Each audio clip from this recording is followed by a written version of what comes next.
This is my Jurassic Park Pro, built in August of 2019.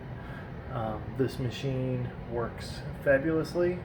It's got maybe 1,000 plays on it, if that. I purchased this from the original owner who had it in their basement in February of 2020. Looking at this machine, everything works and plays the way that it should. As far as what is the condition of this machine, the outside art on this machine, the decals, whatever you want to call it, look pretty perfect. Come. The translite is perfect.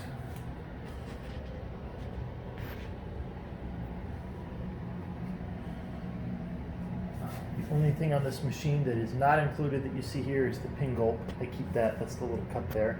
This comes with the leg protectors aftermarket there. This has lit flipper buttons that are already installed. I have added a custom little card here, the original goodie bag with pricing instructions and all that good stuff is still stapled to the inside of the machine back there, never been opened. I added aftermarket spinning helicopter blade here, so every time the ball comes down, actually every time you eject the ball, it's going to make that spin. I also have an aftermarket 3D Raptor, which is mounted right here. I added the 3D printed signs up here as well, which in my opinion make it a lot easier to see when those lights are lit. And finally, I have the inner art blades up and down the side here. So, oh, and one more thing, one big thing, there is a shaker motor installed underneath the playfield here. So the T-Rex really roars on this, shakes the whole playfield. So, looking at this machine, pointing out any negatives on this. This does have a little bit of pooling around this particular post right here. When I say pooling, I just mean like the little playfield underneath there is a little bit messed up. The previous owner put a little washer down there to make this a little more stable and prevent that from getting any more of an issue in the past. He also added these washers here up front. I've never actually looked underneath these, but there may or may not be some slight pulling under there as well. But in any case, it's covered up by washers to prevent that from happening again.